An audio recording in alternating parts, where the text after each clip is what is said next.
Hello বন্ধুরা। আচ্ছা, কখনো ভেবে দেখেছেন হাজার হাজার খুদে সেন্সর যাদের কোনো বস বা লিডার নেই, তারা কিভাবে নিজেদের মধ্যে একটা বোঝাপড়া তৈরি করে একটা দারুণ শক্তিশালী নেটওয়ার্ক বানিয়ে ফেলে?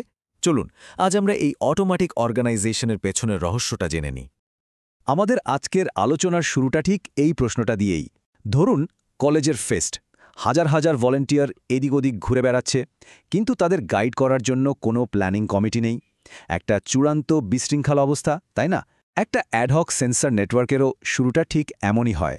আর এই বিশৃঙ্খলা থেকে একটা সিস্টেম তৈরি করার উপায়টাই হলো ইনফ্রাস্ট্রাকচার বা পরিকাঠামো স্থাপন। তো এই গণ্ডগোলটা সামলানোর প্রথম স্টেপটা কি? সে ফেস্টের ভলেন্টিয়ারই হোক বা আমাদের সেন্সর নোড, প্রথম কাজ হলো একটা স্ট্রাকচার তৈরি করা। মানে সবাইকে ছোট ছোট দলে ভাগ করে তাদের মধ্যে একটা যোগাযোগের ব্যবস্থা করে দেয়া। ওকে, চলুন ব্যাপারটা একটু গভীরে বুঝি। দল তৈরি করার মূলত দুটো উপায় আছে। প্রথমটা হলো ফ্ল্যাট টপোলজি। ভাবুন, ফেস্টের মাঠে সবাই সবার সাথে চেঁচিয়ে কথা বলছে, কি একটা অবস্থা। সেন্সর নেটওয়ার্কেও ঠিক তাই হয়। প্রত্যেকটা সেন্সর তার আশেপাশের সবার সাথে কথা বলার চেষ্টা করে, আর এতে প্রচুর ব্যাটারি নষ্ট হয়। এর ঠিক উল্টোটা হলো হায়ারার্কিক্যাল টপোলজি। এখানে ভলেন্টিয়াররা ছোট ছোট দলে ভাগ হয়ে যায়, আর প্রত্যেক দলের একজন টিম লিডার থাকে। নেটওয়ার্কেও সেন্সরগুলো ছোট ছোট ক্লাস্টার তৈরি করে, আর একজন ক্লাস্টার হেড তাদের নেতা হিসেবে কাজ করে। এতে যোগাযোগটা অনেক গোছানো হয়, আর সবচেয়ে বড় কথা, অনেকটা শক্তি বাঁচে। এই যে দল আর লিডার তৈরি করা পুরো পদ্ধতিটা, টেকনিক্যাল ভাষায় একেই বলে টোপোলজি কন্ট্রোল। এটা আসলে সেই নিয়মকানুন যা ঠিক করে দেয় কোন সেন্সর কার সাথে কতটা পাওয়ার খরচ করে কথা বলবে। ঠিক যেমন ফেস্টের জন্য টিম আর তাদের যোগাযোগের নিয়ম তৈরি করা হয়, ব্যাপারটা একই রকম। এখন প্রশ্ন হলো, এই টোপোলজি কন্ট্রোল করে লাভটা কি? আসলে এর চারটে বড় সুবিধা আছে। প্রথমত, ব্যাটারির মূল্যবান শক্তি বাঁচানো। দ্বিতীয়ত, সিগন্যালের ভিড় বা ইন্টারফারেন্স কমানো। তৃতীয়ত, পুরো নেটওয়ার্কটা যাতে অনেক দিন ধরে চলতে পারে সেটা নিশ্চিত করা। আর সবশেষে, নেটওয়ার্কের কানেক্টিভিটি বজায় রাখা। একটা ভালো টিম ম্যানেজমেন্ট যেমন ফেসকে সফল করে, টোপোলজি কন্ট্রোলও তেমনই নেটওয়ার্কে সচল রাখে। আশা করি উত্তরটা এখন আমাদের সবার কাছেই পরিষ্কার। একেই বলে টোপোলজি কন্ট্রোল। বেশ, আমাদের টিম তো রেডি, কিন্তু এবার আসছে পরের চ্যালেঞ্জ। ফেস্টের সব অনুষ্ঠান যেন ঠিক সময় শুরু হয়, তার জন্য সব ভলেন্টিয়ারের ঘড়ির সময়টা এক হওয়া দরকার, তাই না?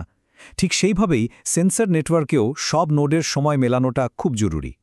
সময় মেলানোর দুটো দারুণ পদ্ধতি আছে। প্রথমটা হলো সেন্ডার রিসিভার। ভাবুন, দুজন টিম লিডার একে অপরকে মেসেজ করে নিজেদের ঘড়ির সময় মিলিয়ে নিচ্ছে। খুবই সরাসরি একটা পদ্ধতি। টেকনিক্যালি টিপিএসএন প্রোটোকল এই পদ্ধতিটাই ব্যবহার করে।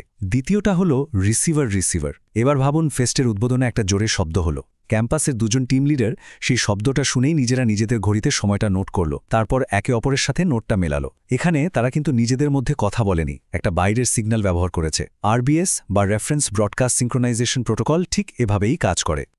চলুন টিপিএসএন প্রোটোকলটা কিভাবে কাজ করে সেটা একটু দেখে নিই।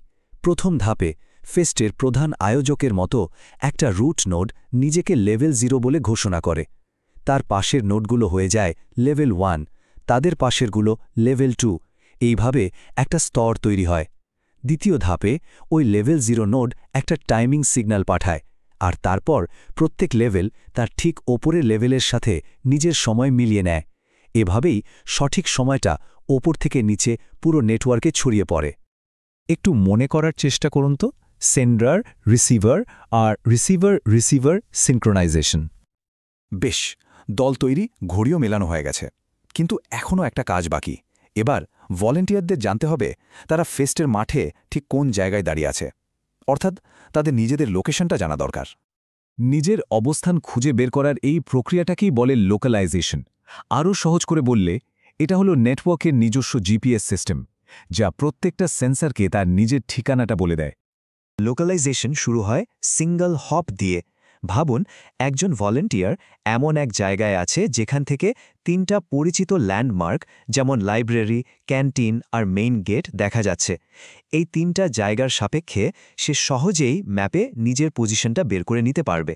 নেটওয়ার্কেও কিছু অ্যাঙ্কার নোড থাকে যাদের লোকেশন আমাদের আগে থেকেই জানা, আর অন্য নোডগুলো তাদের সাহায্যেই নিজেদের অবস্থান ঠিক করে।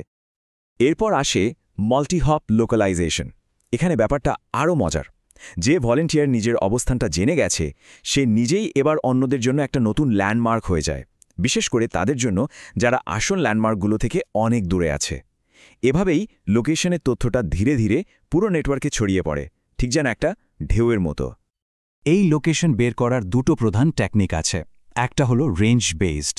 এখানে সিগন্যালের শক্তি বা সিগন্যাল আসতে কত সময় লাগলো সেটা মেপে একদম নিখুঁত দূরত্ব বের করা হয়।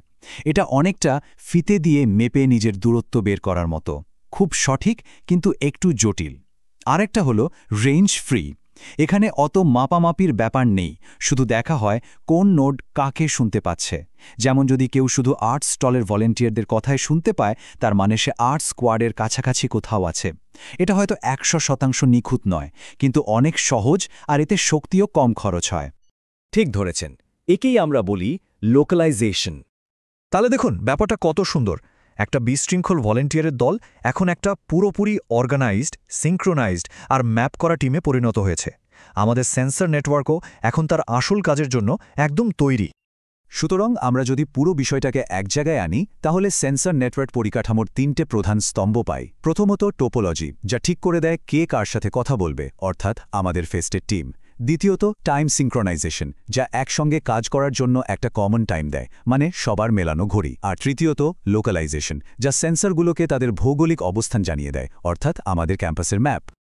এই ভিত্তিটা তৈরি হয়ে যাওয়ার পরেই কিন্তু নেটওয়ার্ককে আসল কাজ দেওয়া সম্ভব। যেমন একটা নির্দেশ দেওয়া হলো, পশ্চিম দিকের সব সেন্সর প্রতি 5 সেকেন্ডে নিজেদের তাপমাত্রা রিপোর্ট করো। এই পরিকাঠামোটা না থাকলে এই ধরনের নির্দেশ দেওয়া বা কন্ট্রোল করা এক কথায় অসম্ভব ছিল। আর আমাদের ফেস্টও এখন মসৃণভাবে চলতে পারে। শেষে একটা কথা বলি, এই যে টোপোলজি, সিঙ্ক্রোনাইজেশন আর লোকালাইজেশনের মতো বিষয়গুলো আমরা শিখলাম, এগুলো শুধু পরীক্ষার জন্য নয়, এগুলোই হলো ভবিষ্যতের স্মার্ট সিটি, অটোমেটিক চাষাবাদ, দুর্যোগ মোকাবেলা এবং ইন্টারনেট অফ থিংস বা আইওটির আসল ভিত্তি। এই জ্ঞানই আমাদের আগামী দিনের কানেক্টেড বিশ্বে নতুন কিছু তৈরি করার চাবিকাঠি। তাই শিখতে থাকুন আর তৈরি করতে থাকুন।